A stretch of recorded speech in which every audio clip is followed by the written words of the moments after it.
belle ville. Connais-tu ma belle ville qui se mire au clair de l'eau? Connais-tu ma ville de 15 millions de courageux, hommes, femmes, jeunes et enfants, débordant d'optimisme et de créativité? Connais-tu ma belle ville, la ville de la rumba, celle de Papa Wemba et Fally Ipupa? Ville sportive de Mwadi et Ndaye, terre d'histoire et des légendes. Oui, ma belle ville, celle des sapeurs, des ambianceurs et des 1000 saveurs. Sous le drapeau s'entonnent les hymnes d'espoir. Ma belle ville, bienvenue dans ma belle ville. Kinshasa, la plus grande ville francophone, accueille les 9e Jeux de la francophonie.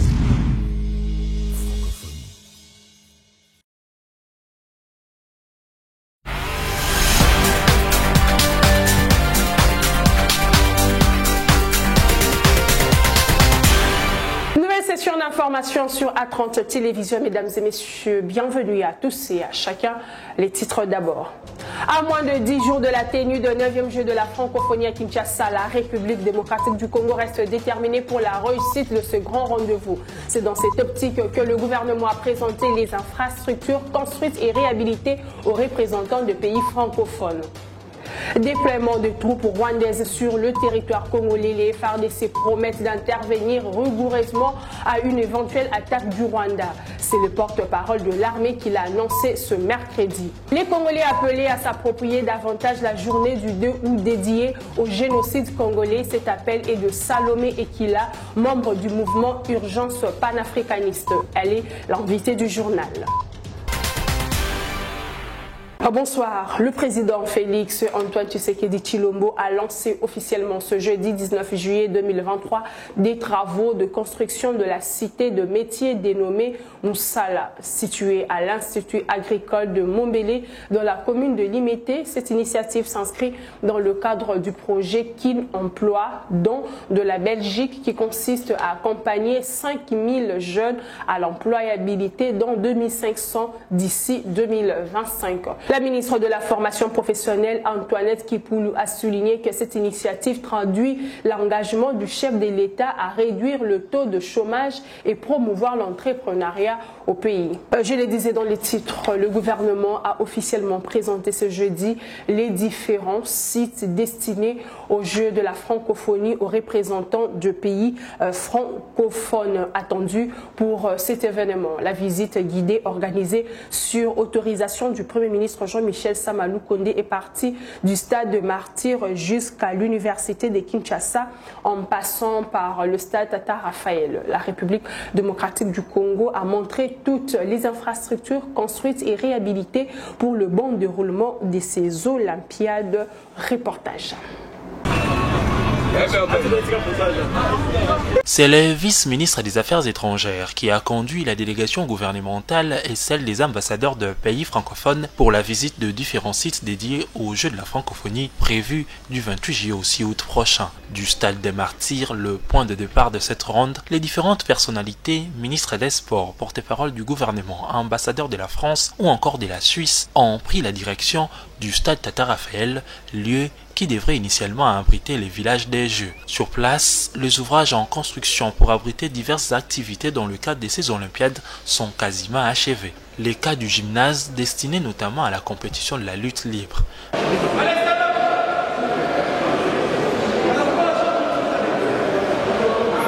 Les restaurants également avaient fin prêt pour accueillir différents matériels et les athlètes au moment venu. De là, les cortèges s'étaient branlés, destination l'université de Kinshasa, site des résidences pour les différents athlètes attendus pour cet événement. Les ambassadeurs et autres délégués des pays francophones ont pu constater de visu les travaux réalisés par la République démocratique du Congo. L'UNIKIN abrite des ouvrages d'entraînement des athlètes, une piscine olympique de 500 mètres de longueur et 35 mètres de largeur, un terrain de football pour les pratiquants du premier des sports, ainsi qu'un terrain de basketball. Du côté des résidences des athlètes, ici, toutes les conditions sont réunies pour le bien-être des sportifs. Des chambres bien construites, de l'eau qui coule tant à l'intérieur qu'à l'extérieur des bâtiments. Les sites comptent aussi une cuisine et un réfectoire vaste pour une meilleure restauration des athlètes. Comme quoi, la RDC a fourni des efforts considérables malgré la situation des guerres à l'Est, a expliqué le vice-premier ministre des Affaires étrangères, soutenu par les porte-parole du gouvernement, qui a reconnu qu'il n'y a aucun doute à avoir sur les bons déroulements de ces Jeux. Pour nous, nous considérons qu'à ce stade, l'essentiel est fait. Nous attendons les Jeux et pour le reste, nous serons plutôt contents pour nos différents jeunes qui pourront participer à des compétitions sportives ou se préparer pour des grandes compétitions dans des conditions modernes.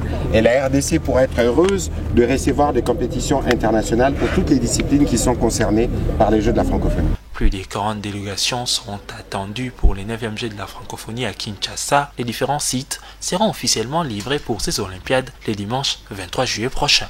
Kinshasa, la plus grande ville francophone, accueille les 9e Jeux de la francophonie.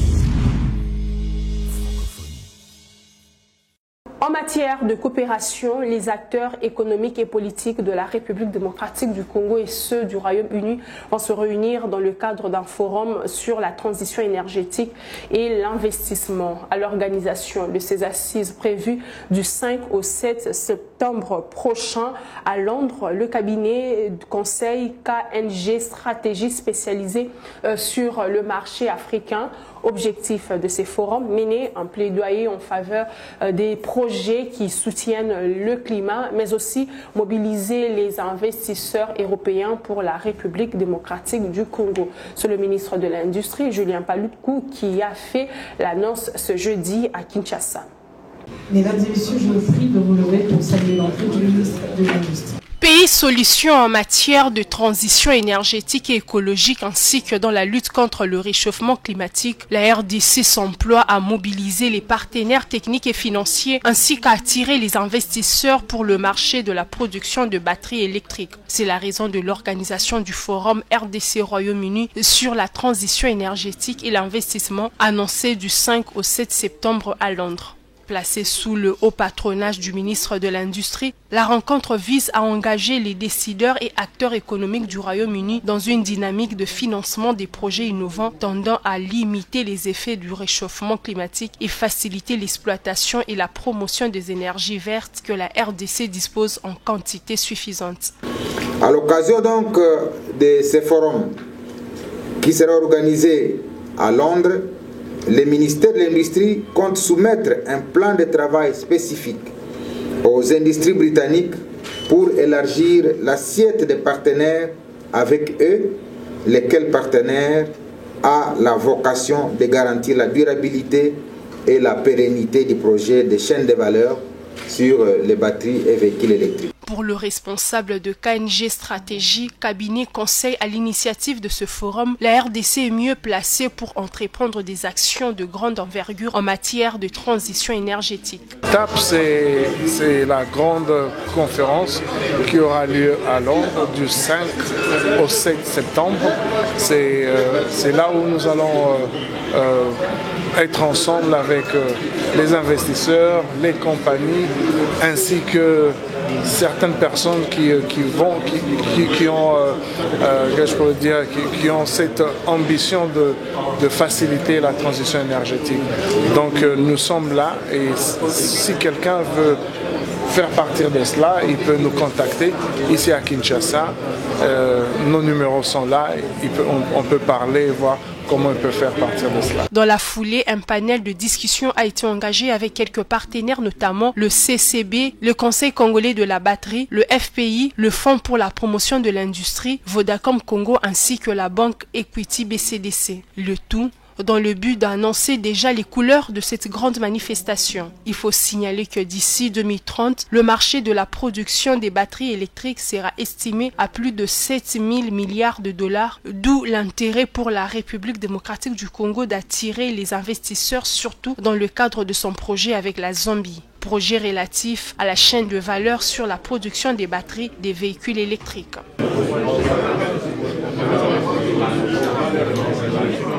Les forces armées de la République démocratique du Congo promettent de riposter vigoureusement contre une éventuelle attaque rwandaise. C'est ce qu'a déclaré le porte-parole de l'armée, le général-major Silvano Ekenge, dans une communication mercredi 19 juillet 2023. Les FARDC réagissent au communiqué du Rwanda publié le 19 juillet dernier sur un déploiement de ses troupes sur le territoire congolais. Suivez.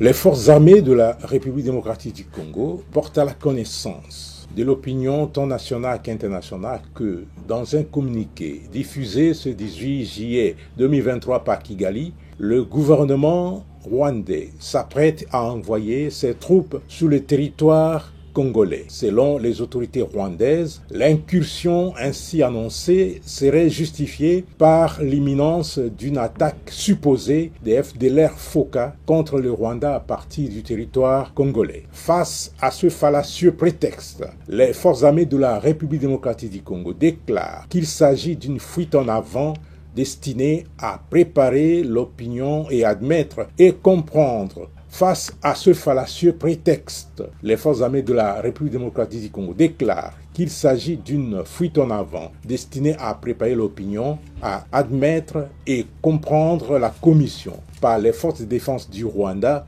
d'autres crimes crapuleux et actes de violence ignobles pour pérenniser mort et désolation ainsi que l'insécurité et la terreur dans la population congolaise. En effet, les forces armées de la République démocratique du Congo tiennent à préciser que déjà actives dans plusieurs localités des territoires de Masisi, Nyiragongo et Rutshuru, en République démocratique du Congo, les forces de défense du Rwanda veulent, par ce communiqué, officialiser leur présence sur le sol congolais afin de cacher et effacer de la mémoire collective tous les crimes, massacres et autres atrocités déjà commis à Kishiché, Kalake et le 16 juillet dernier à Bukombo dans le territoire de Rutshuru où ces terroristes ont fauché la vie à une vingtaine de paisibles Congolais. À ce propos, les forces armées de la République démocratique du Congo, qui condamnent avec véhémence cette duplicité et cette ruse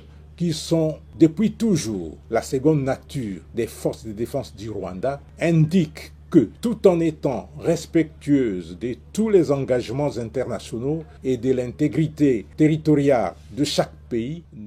Début ce jeudi 20 juillet, des consultations populaires initiées par le gouverneur de la province du Kasaï oriental. Patrick Mathias Kabeya a reçu ce jour les leaders religieux du Kasaï oriental dans la salle de réunion du gouvernorat de province. Lors de cette rencontre, l'autorité provinciale et les parties prenantes vont discuter sur les problèmes de la province. Suivi. Bon, ça a été sur invitation du gouverneur de province. Il nous a demandé de venir l'aider dans le grand projet qu'il a, d'améliorer la vision de notre province, d'améliorer les conditions de vie de notre province. Et là, il avait besoin de nos bons offices, surtout des conseils, pour pouvoir l'aider à aller vite pour atteindre les objectifs de son projet de société qui l'avait amené à ce poste de gouverneur. Bon, lui avons demandé d'être actif sur le terrain, lui avons demandé d'être avec le média, nous lui avons demandé d'être avec le grand et le petit peuple, puisque pour un grand pays, il faut une bonne vision, une grande vision, semblable à celle du président de la République, et derrière laquelle il s'est aligné. Et ce n'est pas toujours bien compris quand on a une très haute vision de ce qu'on veut faire. Ce n'est pas toujours facile que le bas peuple, le petit peuple comprenne vite ce qui est en train de se faire. C'est ainsi que nous avons demandé que le média puisse beaucoup l'aider à pouvoir communiquer avec la base. Et il n'y a pas que la presse, il y a aussi tous les canaux de communication, y compris les confessions religieuses. Toujours dans cette province, l'Union pour la démocratie et le progrès social Fédération Mbuji-Mayi prend acte de la destitution du président de l'Assemblée provinciale. Dans une déclaration faite mercredi 19 juillet devant la presse, l'UDPS félicite les élus provinciaux pour l'acte patriotique et démocratique posé mardi 18 juillet. L'UDPS invite les députés provinciaux à aller jusqu'au bout dans d'autres institutions de la province. En effet, l'UDPS Fédération de Mbuji-Mayi se réjouit de la déchéance de M. Kabongo Kalalamalebongo Athanase de ses fonctions du président du bureau de l'Assemblée provinciale ce mardi 18 juillet 2023. Cet acte de bravoure que viennent de poser les honorables députés provinciaux du Kasaï oriental nous offre l'opportunité de rappeler à tous les responsables qui gèrent ou qui aspirent à la gestion de la chose publique de se conformer aux principes de bonne gouvernance et à la redevabilité vis-à-vis du souverain primaire qui est la source et le bénéficiaire du pouvoir démocratique. Car la province du Kasaï oriental n'est pas un domaine conquis ou un bien familial que l'on gère selon l'humeur de son propriétaire ou d'un groupe d'individus. Pour cette raison, l'UDPS Fédération de Mbuji-Mayi exhorte et encourage les honorables députés provinciaux d'aller jusqu'au bout en exploitant minutieusement et sans complaisance le rapport de contrôle parlementaire effectué dans le gouvernement provincial afin de dénicher et de mettre dehors tout responsable qui serait impliqué dans les détournements et gabegies financières déjà signalés dans le récent rapport de l'IGF. Il faut donc aller jusqu'au bout, quel qu'en soit le prix, parce que tous les indicateurs de viabilité de la province sont au rouge et nécessitent une intervention rapide de votre part. Les assassinats et le meurtre ne peuvent aucunement construire une nation, tel est le message du cardinal Fridolin Ambongo lors de la messe de Requiem en mémoire du député national Cherubin Okende. Plusieurs personnalités politiques des différentes tendances en préparent à cette messe le mercredi 19 juillet à la cathédrale Notre-Dame du Congo. Aucune communauté humaine s'est construite sur les assassinats, a déclaration du cardinal Fridolin Ambongo. Il l'a dit en hommage à Cherubin Okende dont la vie sur la terre des hommes a été écourtée. En fait, dans son homélie, le prélat catholique veut simplement dire que la vie humaine est sacrée et que personne, quelles que soient les circonstances, ne peut y apporter atteinte. Comme il en a été le cas pour Cherubin Okende, un fervent chrétien catholique. Aucune famille, aucune nation ne peut se construire sur le meurtre, sur l'assassinat, sur le mépris.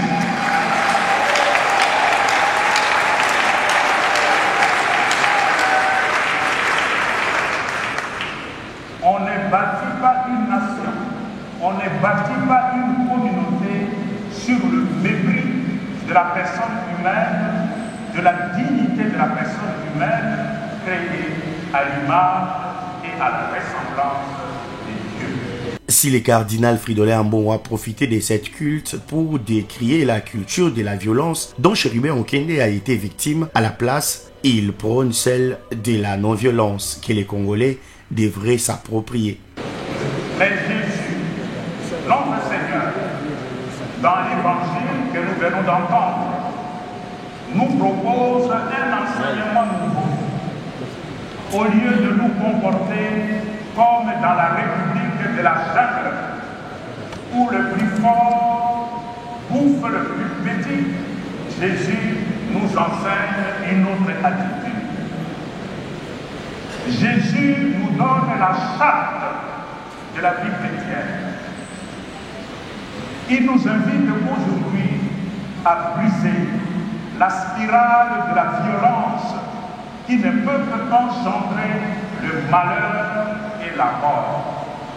L'assassinat de Cherubin Okende le jeudi 13 juillet 2023 est la preuve palpable de cette intolérance et de la violence. Le message du cardinal Fridolin Ambongo est passé pourvu qu'il soit compris par tous.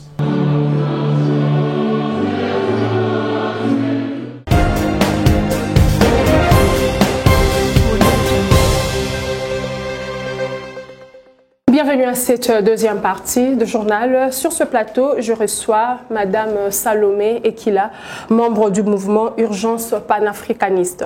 Avec elle, nous allons parler de ces milliers de morts que la République démocratique du Congo compte il y a plus de 25 ans. Avec elle, nous parlons du génocide. Bonsoir Madame. Bonsoir. C'est quoi un génocide? Alors le génocide, c'est le génocide des Congolais. C'est le nom qu'on a donné au génocide des Congolais. C'est un nom qui signifie géno pour génocide et coste pour économique. C'est-à-dire que ce génocide que nous vivons, et qui est un génocide que le peuple congolais vit effectivement depuis près de 3 décennies aujourd'hui, en réalité les Congolais subissent un génocide depuis même l'arrivée des Belges avec la colonisation, etc. À l'époque c'était pour des caoutchoucs, c'était pour les ressources naturelles, aujourd'hui c'est toujours la même chose. Ce génocide que les Congolais vivent, c'est par rapport à ce que nous possédons dans notre sous-sol. Et donc, ça sous-entend qu'il y a des intérêts économiques qui sont derrière l'exploitation de ces ressources. C'est comme ça que la plateforme KAIP, qui est un mouvement de jeunes de la diaspora, une plateforme d'action de jeunes de la diaspora, a décidé de lancer cette campagne et d'appeler le génocide des Congolais génocide, donc génocide pour des intérêts économiques. Et ce génocide, il a été, ce terme de génocide a été lancé il y a plus de 10 ans, et maintenant depuis 1 an, puisque l'année passée, c'était donc en 2022, on a célébré le génocide, commémoré les victimes du génocide pour la première fois sur une place publique. C'était à Kinshasa et dans différentes villes du pays. Et donc la raison pour laquelle je suis ici aujourd'hui, c'est pour inviter tous les Congolais justement à venir commémorer toutes ces victimes du génocide des Congolais. Quand vous disiez tout à l'heure milliers de victimes, je veux vous corriger très sérieusement parce que on ne parle pas de milliers de victimes. Nous avons dépassé les 10 millions de morts. Nous avons aujourd'hui dans le pays plus de 6 millions de déplacés à cause de ce génocide qui est perpétré sur les Congolais, et nous avons plus de 500 000 femmes violées. Il s'agit ici du génocide, du massacre, de crimes contre l'humanité, crimes de génocide, crimes de guerre. C'est ce qu'il y a de plus scandaleux, certains disent depuis la Deuxième Guerre mondiale, mais en réalité, c'est y compris quand on prend les chiffres de la Deuxième Guerre mondiale, le génocide des Congolais est un scandale humanitaire qui dépasse ce qui a pu se produire pendant la Deuxième Guerre mondiale. À part commémorer cette journée, l'objectif poursuivi par cette plateforme? Alors, le génocide est organisé, la commémoration du génocide est organisée donc par KAIP et par les mouvements citoyens congolais. Et l'idée ici, c'est de pousser les Congolais à comprendre l'importance de se rassembler pour commémorer nos morts. Parce que quand on ne commémore pas nos morts, quand on ne connaît même pas notre histoire, ce qui est le cas de la plupart, par exemple des gens de Kinshasa, ils ne savent pas ce qui se passe à Kin. C'est maintenant avec cette résurgence de l'activisme du M23 qu'on recommence un petit peu à en parler et que les Kinois comprennent ce qui est en train de se passer et ce que nos compatriotes vivent à l'Est depuis toutes ces décennies. Mais la plupart des gens qui ignorent cette histoire-là, du coup ne commémorent pas les morts, ne connaissent pas les résistants qui se battent pour que ce pays puisse rester tel qu'il est, c'est-à-dire ne soit pas balkanisé. Et le fait de ne pas connaître son histoire, de ne pas connaître la vérité, de ne pas avoir de mémoire, de ne pas commémorer les morts, ça nous fait disparaître en réalité. Vous voyez, si vous ne parlez pas de vos ancêtres, si vous ne parlez pas des gens qui vous ont précédé dans votre famille, dans votre lignée, dans votre pays, c'est comme si ces gens-là n'ont pas existé. À votre tour, vous n'allez pas exister, vous allez disparaître. Et donc, l'idée avec le génocide, c'est non seulement de commémorer tous ces morts, parce que nous devons nous souvenir de nos morts, et particulièrement chez nous. Nous sommes des populations qui avons un grand respect pour ce qui a existé, pour la mémoire, pour le passé. Et nous devons absolument nous réapproprier ça, cette culture de pouvoir commémorer les morts, de rendre hommage aux morts. L'autre objectif qui est poursuivi, c'est de se dire que ce 2 août qui a été choisi pour que chaque 2 août de chaque année, nous puissions commémorer les morts, devienne un jour férié. Pourquoi est-ce qu'on a choisi le 2 août? Parce que c'est le début de la deuxième guerre du Congo, qu'on appelle aussi guerre mondiale africaine d'ailleurs. C'est la deuxième guerre du Congo, où systématiquement, les Congolais commencent à être attaqués pour ce qu'ils sont, avec des massacres, avec des crimes de génocide, qui sont perpétrés en particulier sur la population congolaise. Et évidemment, l'objectif, c'est de faire fuir en majorité les gens qui sont sur les lieux où il y a des ressources naturelles en dessous. Et nous avons un autre objectif aussi aujourd'hui, il est que cette place sur laquelle nous commémorons ici à Kinshasa les victimes du génocide des Congolais, du Génocoste, puisse être rebaptisée, soit baptisée en place de la mémoire des victimes du Génocoste. Aujourd'hui, cette place s'appelle la place des évolués. Vous avez déjà tous entendu parler de ce nom. C'est vraiment un héritage scandaleux, évidemment, de l'époque coloniale, et il est absolument fou qu'aujourd'hui, on continue encore à appeler une place comme ça, avec un terme aussi péjoratif. Je pense que la plupart des gens ici qui ont un certain âge savent pourquoi est-ce que cette place s'appelle la place des évolués et qui étaient ceux considérés comme les évolués par les colons belges. Les évolués étaient ceux qui étaient considérés un petit peu moins comme des sous-hommes parce qu'ils avaient eu accès à une éducation dans l'administration coloniale, etc. Et donc c'est vraiment extrêmement péjoratif et c'est cette place-là que la société civile a choisie, ainsi que le 2 août, pour que soit mis en avant ce concept de génocoste, qui est donc, et ça il faut vraiment que la population congolaise se l'approprie, c'est comme ça qu'on appelle le génocide des Congolais. C'est le génocide des Congolais, que vous voulez que le Congolais puisse s'approprier de ce terme. Est-ce que les auteurs, oui, commémorer c'est bien, mais non, les auteurs de ces crimes, tous ces criminels, tous ces bourreaux, dont certains sont d'ailleurs dans notre administration, dont certains ont des hauts postes aujourd'hui, sous le régime de Tshisekedi, alors qu'il avait promis de pouvoir éradiquer toutes ces personnes-là. Évidemment, dans le régime précédent, c'était jusqu'au plus haut sommet de l'État qu'on avait des criminels, des personnes qui ont commis des actes de génocide et qui ont participé, qui étaient des alliés notamment des Rwandais, notamment des Ougandais, pour massacrer la population congolaise. Ces auteurs-là, ce qu'on demande, évidemment, c'est qu'il y ait une justice pénale pour pouvoir les enfermer, pour pouvoir les juger, pour qu'ils puissent répondre de leurs crimes. Parce que quand on ne connaît pas son bourreau, quand on n'a pas la vérité, quand on ne sait pas exactement ce qu'il s'est passé, on ne fait jamais de deuil. Si vous perdez quelqu'un aujourd'hui, qu'il a disparu, que vous savez que cette personne a été massacrée parce que c'est le modus operandi des bourreaux, mais que vous n'avez jamais pu enterrer, retrouver même des reliques de cette personne-là, vous n'allez jamais en réalité pouvoir faire le deuil.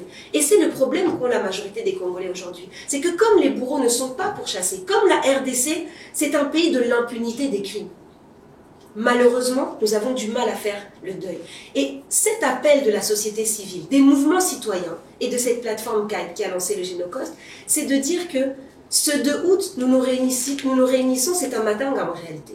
On vient pour pouvoir penser à ces morts-là, savoir qu'ils ont existé, savoir qu'il y a eu des résistants qui se sont battus pour que ce pays continue à avoir la même superficie. Vous voyez, l'année passée, quand on parlait du Génocoste, on en parlait en disant « nous voulons que ce pays reste tel qu'il est ». Mais aujourd'hui, on ne peut même plus en parler tel quel, puisque nous avons des localités entières, notamment la ville de Bunagana, qui depuis maintenant plus d'1 an, n'appartient plus à la RDC. Ça veut dire qu'au niveau politique, au niveau administratif, au niveau organisationnel, vous devez vous dire que cette ville est sous occupation, n'appartient plus à la RDC. Donc on a même franchi un stade par rapport à l'année dernière. Et le gouvernement, ce rassemblement. Tshisekedi ne fournit pas d'efforts pour aller défendre tous ces morts, toutes ces personnes décédées suite à ces crimes économiques. Le président qui n'a même pas tenu sa promesse, sans vous entendre dire. Alors, il y a beaucoup de choses qui se sont passées. On est dans un contexte tout à fait particulier. Et effectivement, il y a maintenant, par exemple, une loi qui a été votée pour la création d'un fonds national de réparation qui s'appelle le FONAREF. Et ce fonds-là a pour mandat d'octroyer des réparations à la population congolaise. Et uniquement ça. Et à la population congolaise qui a été victime de ces atrocités-là. Et donc, effectivement, le fait qu'il y ait eu le vote de cette loi, on espère grandement qu'il va y avoir derrière des actions concrètes. Mais les actions concrètes doivent s'accompagner d'une réelle volonté politique et d'une volonté politique qui ne se calque pas sur les agendas du moment. C'est-à-dire que nous savons très bien que nous sommes actuellement en campagne politique. Il ne faut pas que les actes qui soient posés soient uniquement symboliques et ne soient pas remplis d'essence. Vous comprenez? Ça veut dire que si aujourd'hui, on a, comme l'année passée par exemple, vous avez le ministre Pouella, le ministre des Droits humains qui était présent avec nous. Il y avait la ministre de la Culture qui est venue sans protocole. Ce sont des personnes qui sont épris d'un humanisme et qui sont venues commémorer parce qu'ils se rendent compte que ce rassemblement-là, c'est le rassemblement de tous les Congolais, peu importe leur couleur politique. Vous avez eu des opposants politiques qui sont venus, vous pouvez voir les images, vous avez vraiment des personnes de tous bords qui étaient là l'année passée, c'était très important. Il est important que Félix Tshisekedi pose des actes concrets, comme par exemple présenter des excuses à la nation congolaise, parce que, au nom de la nation congolaise, parce qu'il a failli à sa responsabilité de protéger, quand je dis il, c'est l'État congolais évidemment, ça ce sont des actes très symboliques qu'il doit poser. Maintenant sur le concret, sur le terrain, comment ça se fait aujourd'hui que ce génocide des Congolais peut continuer à se perpétrer, notamment avec la présence des forces de l'East African Community, qui sont des forces qui concrètement ont des intérêts économiques, des intérêts géostratégiques à venir ici au Congo. C'est Félix Tshisekedi qui leur a ouvert leurs portes et qui permet à ces groupes-là aujourd'hui, qui permet à cette armée-là de continuer leur forfait. Vous souhaitez leur départ? Mais évidemment.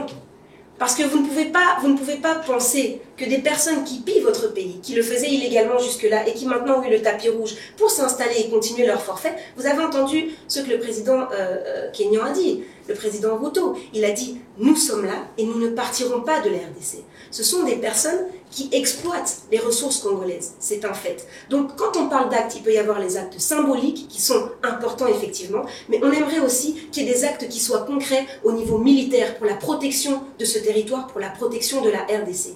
La RDC doit rester un pays uni. On ne peut pas comme ça se dire qu'il y a une ville qui depuis plus d'un an ne nous appartient plus et que on a un président, qu'on a un gouvernement, qu'on a des autorités qui ne sont pas capables d'aller récupérer la ville de Bunagana. Donc quand vous me posez des questions, on peut aller sur les symboles. Effectivement, le président peut poser des actes symboliques. Et on espère qu'il le fera éventuellement le 2 août. On espère notamment qu'il va rendre le 2 août jour férié.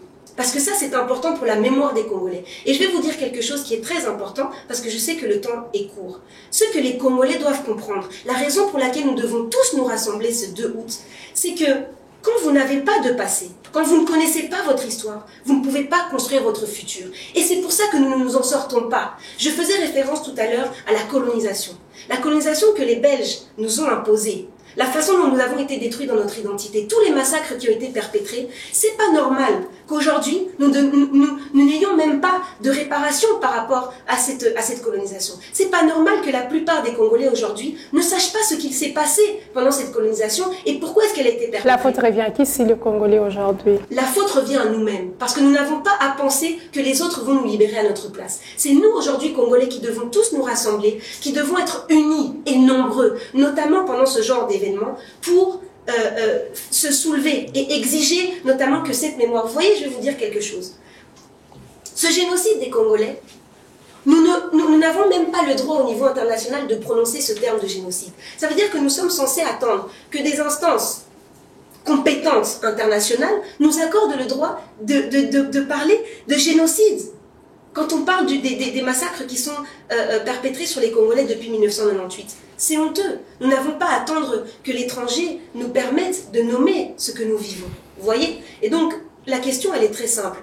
Je ne veux pas dire que c'est la faute des autres systématiquement. C'est de notre faute à nous si nous ne nous libérons pas. Et donc, cet appel aujourd'hui, c'est un appel pour dire que le 2 août, cette commémoration, c'est la commémoration de tous les Congolais. Peu importe leur religion, peu importe leur spiritualité, peu importe leur couleur politique, peu importe d'où ils viennent. Tout le monde doit se rassembler parce que nous avons ce besoin d'avoir notre histoire commune. Nous avons besoin d'avoir notre histoire de résistance pour pouvoir construire notre futur de façon saine. Et vous invitez toutes les couches du pays à participer. Y a-t-il de politiciens derrière vous? Parce qu'on voit, l'année passée, il y a eu Martin Fayulu. Quels sont ces politiques qui sont derrière votre mouvement? Il n'y a strictement aucun homme politique qui sont derrière les mouvements citoyens. C'est important de le dire.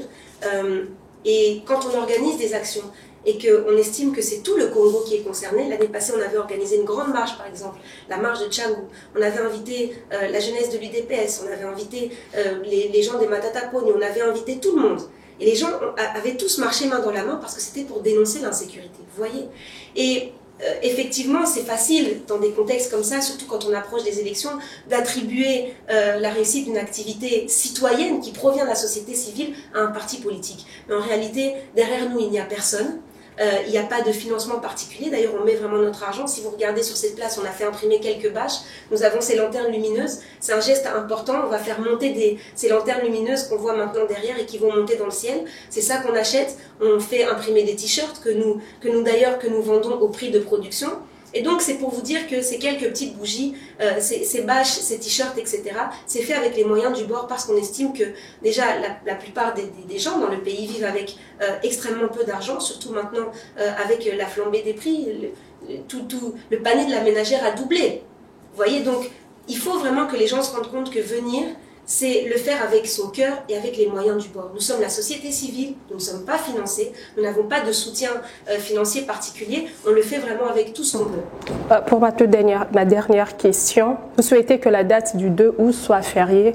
Est-ce qu'il y a déjà une démarche, un mémorandum déposé au niveau des instances compétentes pour que cette... CAIP, qui a lancé le terme Génocost, mène campagne depuis plus de 10 ans pour ça. Et il y a évidemment tous les mouvements de la société civile qui aujourd'hui ont répondu à cet appel de CAIP et qui poussent, notamment l'année passée, il y avait un communiqué qui a été lu à la fin de la rencontre du Génocost, de cette commémoration du Génocost. Et évidemment, cette date du 2 août, c'est une des revendications. Parce qu'il y a beaucoup de jours fériés dans ce pays, il y en a qui sont très valables, d'autres beaucoup moins.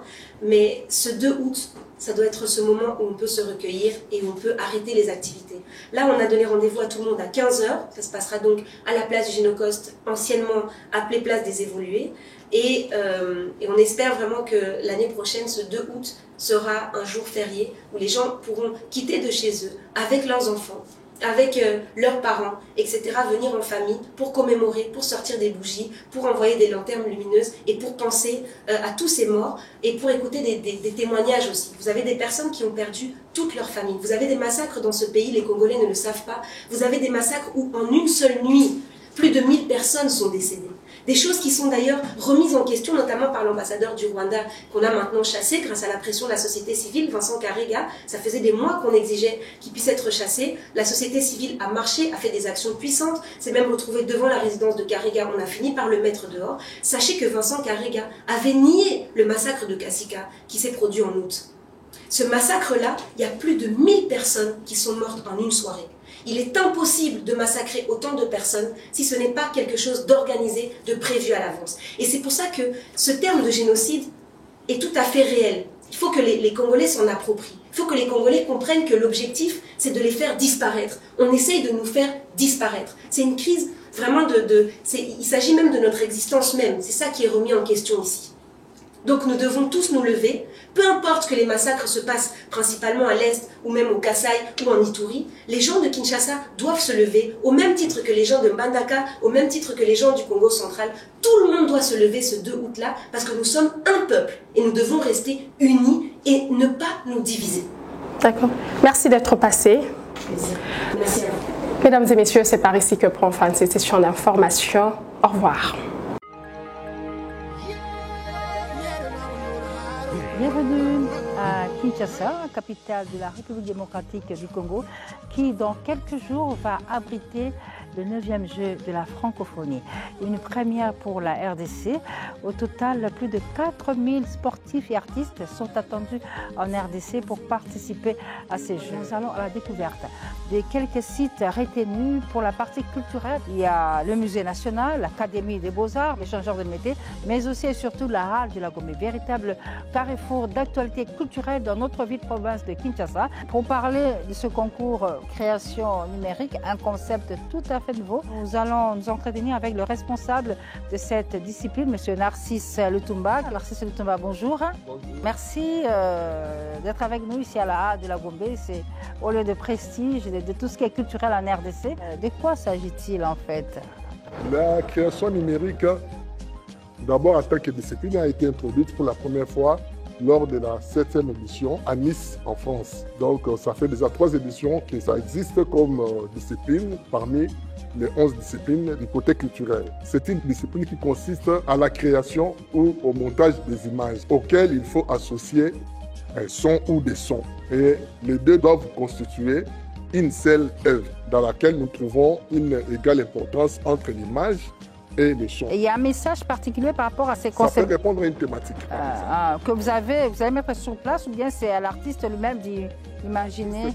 L'artiste peut se choisir une thématique. Il est libre, oui. Un concours aussi peut fixer une thématique. Ok. Donc l'artiste peut s'inspirer et puis voilà, répondre à cette thématique-là. Ah, ok, d'accord. La création numérique, c'est une discipline qui exige la projection. La projection exige une salle assez sombre. Voilà pourquoi ce site a été choisi. Eh bien voilà, nous vous remercions pour toutes ces précisions. Et je rappelle que nous sommes à la Halle de la Gombe, site retenu par le comité qui organise le 9e jeu de la francophonie à Kinshasa. Bienvenue à vous tous. On se donne rendez-vous dans quelques jours, le temps pour nous de vous permettre de découvrir aussi d'autres sites retenus par le comité pour ce 9e jeu de la francophonie. À tout de suite.